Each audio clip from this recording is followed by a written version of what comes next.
15 de março de 1973, Feira de Santana, Bahia. O cheiro de couro curtido e óleo de motor impregnava o ar da oficina quando Antônio Pereira da Silva ajustou pela última vez o carburador de sua Honda CG 125 vermelha. As mãos calejadas, escurecidas pela graxa de anos trabalhando como comerciante ambulante, deslizaram pelo guidão cromado com o carinho de quem conhece cada parafuso de sua ferramenta de trabalho. Aos 34 anos, Antônio havia conquistado uma reputação sólida nas cidades pequenas do interior baiano. Sua moto carregada de tecidos, remédios e produtos básicos era esperada com ansiedade pelos moradores de povoados onde o comércio formal ainda não chegara. Homem de palavra, sempre cumpria os prazos prometidos, mesmo quando isso significava enfrentar estradas de terra que se transformavam em lamaçais durante as chuvas. Naquela manhã de março, o sol já castigava o asfalto quando Antônio se despediu da esposa, Maria José, na varanda de sua casa simples no bairro Tomba. Ela segurou o rosto barbudo do marido entre as mãos, como sempre fazia antes de suas viagens. 3 dias, Antônio. Não mais que isso, disse ela, os olhos castanhos refletindo uma preocupação que nunca conseguia esconder completamente. 3 dias, minha flor. Vou só até São Félix do Coribe, entregar os remédios para o seu Damasceno e pegar o dinheiro dos tecidos que deixei no mês passado, respondeu ele, beijando a testa da mulher. Quando voltar, vamos comprar aquela geladeira que você tanto quer. O pequeno Joãozinho, de apenas 2 anos, brincava no quintal com um carrinho de madeira feito pelo próprio pai. Antônio o pegou no colo, sentindo o cheiro de talco infantil misturado ao suor do calor nordestino. A Honda foi carregada metodicamente. Na garupa, uma caixa de madeira artesanal prendia tecidos dobrados com precisão militar. Nas laterais, 2 bolsas de couro guardavam frascos de remédios para dor de cabeça, gripe e vermes, produtos essenciais para comunidades isoladas. No bolso da camisa, Antônio guardou o caderninho de anotações onde registrava cada venda, cada promessa de pagamento. São Félix fica longe, Antônio. Quase 200 quilômetros de estrada ruim, murmurou Maria José, ajeitando a camisa listrada do marido. A estrada tá seca, mulher, e o Damasceno já me mandou recado que tem gente esperando os remédios. Uma criança com febre alta, segundo ele disse. Às 6h30 da manhã, o ronco característico da Honda ecoou pela rua de paralelepípedos. Vizinhos acenaram das janelas. Todos conheciam o ritual de partida de Antônio. Ele acenou de volta, ajustou o capacete simples de fibra e acelerou em direção à BR-116. A última pessoa a vê-lo foi Dona Conceição, que varria a calçada em frente ao armazém no final da rua. Mais tarde, ela relataria à polícia que Antônio parecia tranquilo, como sempre, e que a moto ronroneava como um gato satisfeito. 3 dias se passaram. Antônio não voltou. 18 de março de 1973. A inquietação tomou conta de Maria José quando o sol se pôs no 3º dia. Antônio jamais quebrava uma promessa, especialmente aquelas feitas para ela. Na cozinha pequena, o jantar esfriava no fogão a lenha enquanto ela caminhava de um lado para outro, o ouvido atento ao ronco de qualquer moto que passasse pela rua. Ele pode ter ficado por lá esperando alguém pagar uma dívida. Tentou consolá-la a vizinha, Dona Lourdes, que trouxe um café forte e açucarado. Você sabe como é difícil conseguir dinheiro nessas cidadezinhas. Mas Maria José conhecia o marido. Antônio teria mandado um recado, encontrado uma forma de avisar. Sempre fazia isso quando os negócios se complicavam. No 4º dia, ela tomou a decisão que mudaria sua vida. Foi à delegacia. O delegado Raimundo Soares, um homem gordo e suado que mastigava palitos de fósforo, recebeu Maria José com o desdém típico reservado às mulheres pobres em 1973. Dona, seu marido deve ter encontrado uma aventura pelo caminho. Homem que fica viajando sozinho. Meu marido não é assim, cortou Maria José, a voz firme apesar das mãos trêmulas. Ele tem filho pequeno, responsabilidades. Alguma coisa aconteceu. Vou anotar aqui, mas só posso abrir investigação depois de 1 semana. É o prazo da lei. Enquanto a burocracia policial seguia seu curso lento, Maria José organizou suas próprias buscas, vendeu 2 galinhas para pagar gasolina e convenceu o cunhado, José Roberto, a levá-la de caminhonete até São Félix do Coribe. A viagem de quase 4 horas por estradas esburacadas revelou-te um cenário desolador. São Félix era um povoado de talvez 80 casas, espremido entre morros cobertos de mandacaru e chique-chique.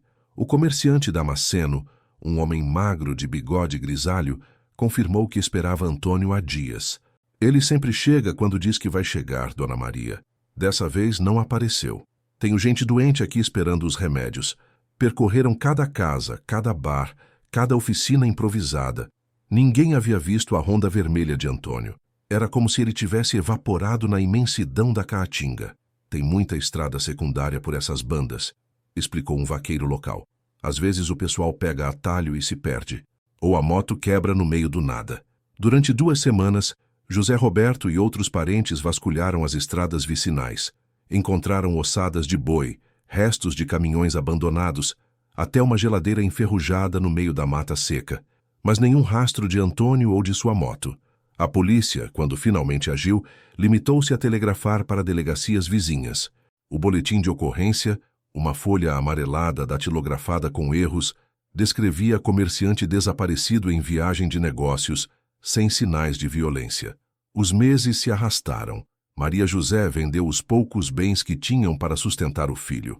A comunidade de Feira de Santana, solidária como sempre, organizou rifas e bingos para ajudar a família. Mas as esperanças se esvaíam com cada chuva que caía, com cada mês que passava sem notícias. Em dezembro de 1973, 9 meses após o desaparecimento, Maria José tomou uma decisão dolorosa. Mudou-se para Salvador com Joãozinho em busca de trabalho como doméstica. A casa simples de Tomba foi vendida por uma quantia simbólica. Antônio vai me encontrar quando voltar, disse ela ao cunhado no dia da mudança, guardando na bagagem o caderninho de anotações comerciais do marido e uma foto 3x4 desbotada, as únicas lembranças concretas que restavam. Nos anos seguintes, sempre que um corpo não identificado aparecia no interior da Bahia, alguém ligava para Maria José. Ela fazia a viagem, o coração apertado, apenas para constatar que não era seu marido. Aos poucos, até essas chamadas pararam de chegar. O nome de Antônio Pereira da Silva se perdeu entre milhares de casos arquivados nas delegacias do interior. Sua história virou sussurro nas rodas de conversa dos comerciantes ambulantes. O homem que sumiu na Caatinga, engolido pelo sertão sem deixar rastro. 20 anos se passaram. A Ronda Vermelha e seu dono pareciam ter se tornado apenas memória, mais uma das muitas histórias tristes que o Nordeste brasileiro guarda em silêncio. 8 de junho de 1993. O suor escorria pelas costas musculosas de João Batista dos Santos enquanto ele cravava a picareta na terra ressecada. O sol de meio-dia castigava sem piedade aquele pedaço de Caatinga a 15 quilômetros de São Félix do Coribe, onde seu patrão, fazendeiro Olívio Menezes, havia decidido cercar mais uma área de pasto. João Batista, peão experiente de 45 anos, estava acostumado ao trabalho duro. Havia nascido e crescido naquela região, conhecia cada pedra, cada árvore retorcida da paisagem árida. Mas naquela manhã, algo estava diferente. A terra oferecia uma resistência estranha, como se escondesse algo além de pedras e raízes. Essa terra tá mole demais aqui, murmurou para si mesmo, limpando o suor do rosto com as costas da mão. Era a 3ª vez que tentava fincar uma estaca de cerca naquele exato local. A picareta descia fácil demais, encontrando pouca resistência, diferente do solo compacto do resto da propriedade. João parou, observou o terreno ao redor. Ali, a vegetação crescia diferente, mais verde, mais densa, como se a terra fosse mais rica em nutrientes. Decidiu cavar mais fundo para entender a anomalia. A 15 centímetros de profundidade, a picareta bateu em algo metálico. O som ecoou seco na quietude da Caatinga, fazendo João recuar instintivamente. Em 2 décadas trabalhando a terra, ele havia encontrado de tudo: ossos de animais, ferramentas perdidas, até moedas antigas. Mas algo naquele som específico lhe causou arrepios. Cavou com cuidado ao redor do objeto, usando as mãos para afastar a terra. Aos poucos, emergiu uma forma cilíndrica, preta de ferrugem e terra. Era claramente um guidão de motocicleta. João Batista sentiu o coração acelerar. Seus dedos trêmulos continuaram escavando, revelando mais partes do veículo. O tanque de combustível amassado, parte do motor, os raios enferrujados de uma roda dianteira. E então, numa mistura de fascínio e horror, percebeu que havia algo mais enterrado junto à moto. Restos de tecido, ossos humanos misturados à terra e às raízes. O peão largou a picareta e correu em direção à sede da fazenda, gritando para chamar o patrão. Olívio Menezes, homem prático e desconfiado, inicialmente pensou que João havia bebido cachaça escondido, mas a expressão de terror genuíno no rosto do empregado o convenceu a segui-lo até o local. "Meu Deus do céu!" sussurrou Olívio ao ver os ossos expostos. "João, você mexeu em alguma coisa?" "Não, patrão. Só escavei até ver o que era. Tem uma moto inteira enterrada aqui. E tem gente junto." Olívio conhecia as regras não escritas do sertão. Morte violenta enterrada em propriedade particular era problema sério, que poderia trazer consequências imprevisíveis. Decidiu agir com cautela. "Você não fala nada para ninguém até eu decidir o que fazer. Entendeu?" Naquela noite, Olívio conversou longamente com a esposa, Dona Carminha, mulher religiosa que frequentava a igreja evangélica do povoado. Ela foi categórica. "Olívio, isso aí é alma penada. Tem que dar cristã sepultura e avisar a polícia, senão essa terra vai ficar assombrada." No dia seguinte, Olívio tomou a decisão de comunicar o achado à delegacia de Senhor do Bonfim, cidade maior da região. O delegado Antônio Carlos Ferreira, recém-chegado de Salvador, tratou o caso com a seriedade que não havia recebido 20 anos antes. A escavação oficial revelou uma cena perturbadora e, ao mesmo tempo, reveladora. A motocicleta Honda CG 125, apesar da ferrugem, ainda conservava características identificáveis. No chassi corroído, peritos conseguiram decifrar parte do número do motor. Nos ossos humanos, encontraram fragmentos de roupas, uma carteira de couro parcialmente preservada e milagrosamente intacta dentro de um saco plástico, uma carteira de motorista plastificada. O nome estava claro, apesar dos anos: Antônio Pereira da Silva. A notícia se espalhou como rastilho de pólvora pelas cidades pequenas da região. Comerciantes mais antigos se lembraram do caso, da família que havia sumido de Feira de Santana depois do desaparecimento. Mas a informação mais importante veio de uma fonte inesperada. Damasceno, o comerciante de São Félix do Coribe, agora um homem de quase 80 anos. "Eu me lembro dele", disse Damasceno ao delegado, a voz trêmula mas firme. "E me lembro de quem andava perguntando por ele naquela época.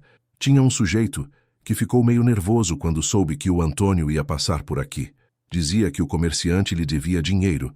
Era a primeira pista concreta em 2 décadas. O caso, que havia sido arquivado como desaparecimento sem sinais de violência, transformava-se numa investigação de homicídio. Junho de 1993, a descoberta dos restos mortais de Antônio Pereira da Silva reacendeu memórias que muitos preferiam manter enterradas junto com os segredos da Caatinga. O delegado Antônio Carlos Ferreira, determinado a resolver um caso que havia permanecido em aberto por 2 décadas, começou a conectar fios soltos que pareciam perdidos no tempo. A carteira encontrada junto aos ossos, milagrosamente preservada, continha mais do que documentos. Dentro dela, dobradas e protegidas por plástico, estavam anotações comerciais que revelaram um detalhe crucial.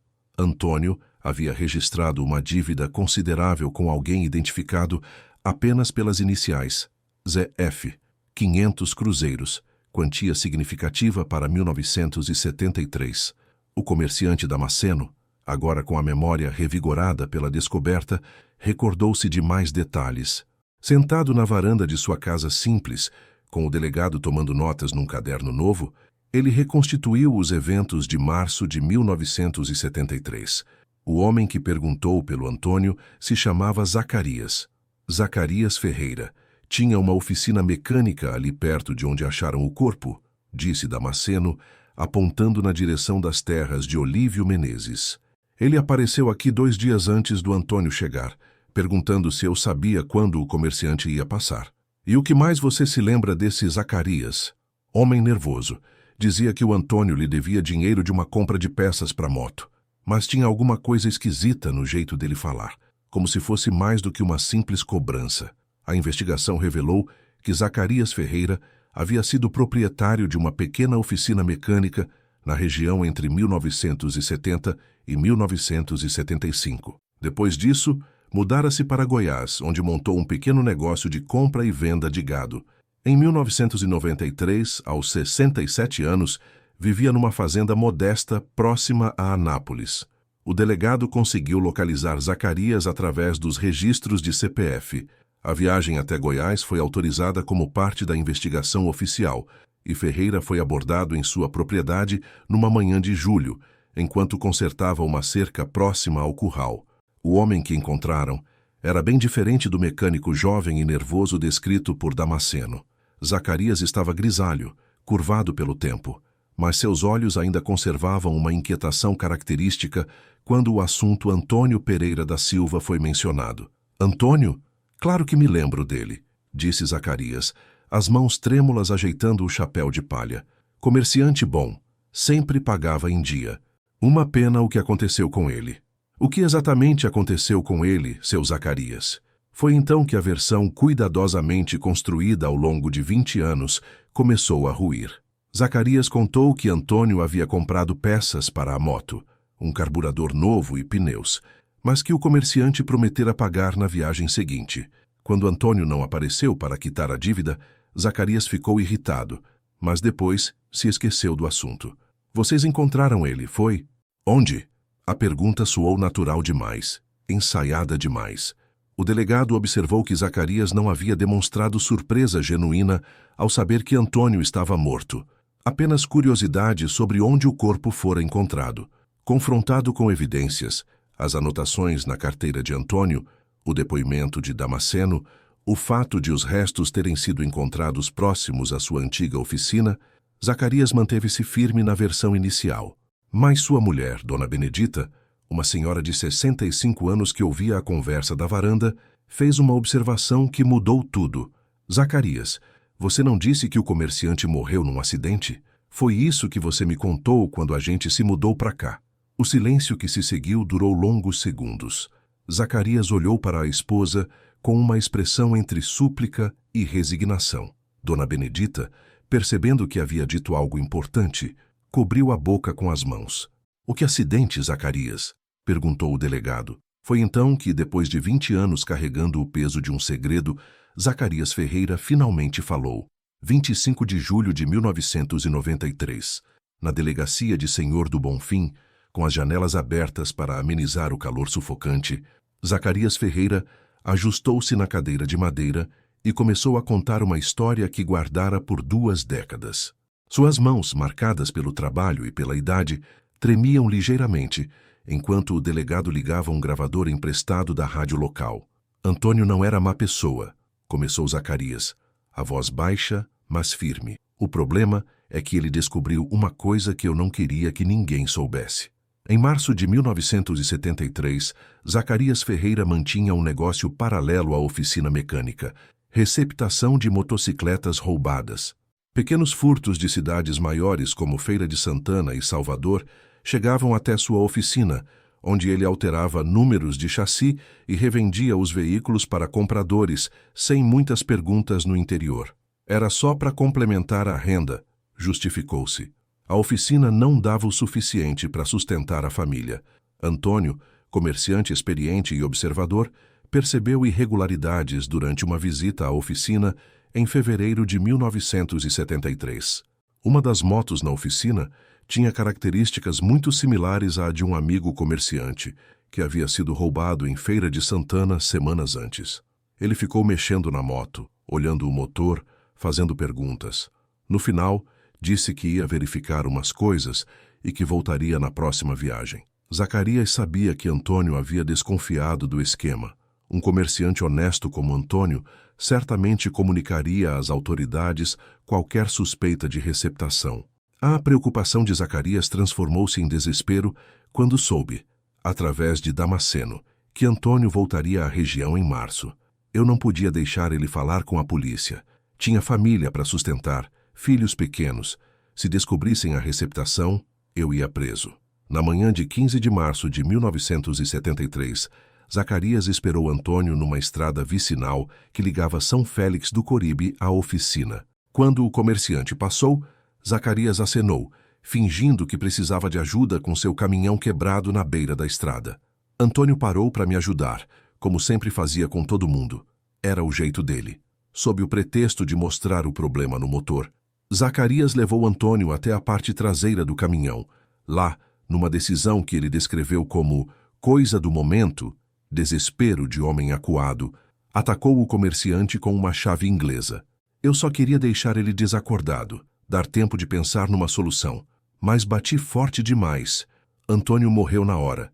Zacarias, apavorado, carregou o corpo e a motocicleta para o caminhão e dirigiu até um local isolado de sua propriedade. Cavou uma cova profunda e enterrou tudo junto, homem e máquina que representavam sua ruína. Eu rezei por ele toda a noite nos primeiros anos, disse Zacarias, as lágrimas finalmente brotando. E não era para ter acontecido daquele jeito.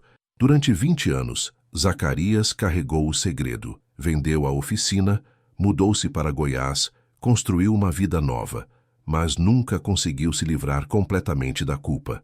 Sua esposa notava pesadelos frequentes, episódios de ansiedade sem explicação, uma tristeza profunda que Zacarias nunca conseguia justificar adequadamente. Quando vocês apareceram na fazenda, eu soube que tinha chegado a hora. Até senti um alívio.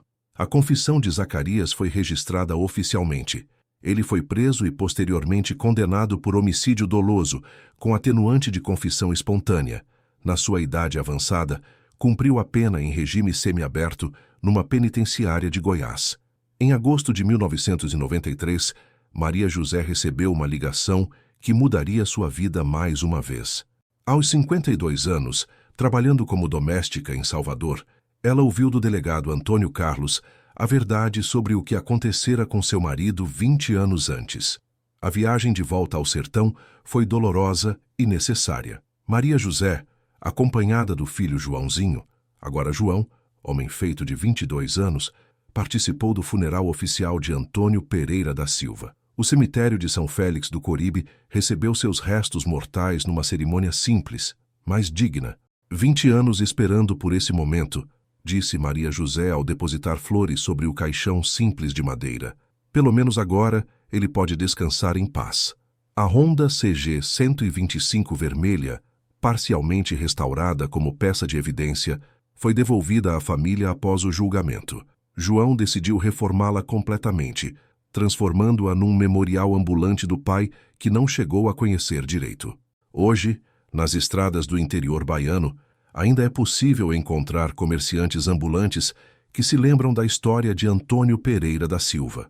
Sua honestidade, sua palavra cumprida e sua trágica morte tornaram-se lenda local, uma história que ensina sobre as consequências do desespero e sobre como a verdade, mesmo enterrada na terra seca da Caatinga, sempre encontra uma forma de vir à luz. A fazenda onde Antônio foi encontrado ainda pertence à família Menezes. Olívio, já falecido, deixou instruções para que aquele pedaço de terra nunca mais fosse usado para pasto. Ali, onde a picareta de João Batista revelou um segredo de 2 décadas, cresce agora uma pequena mata nativa, um monumento natural à memória do comerciante que sumiu no sertão, mas nunca foi esquecido.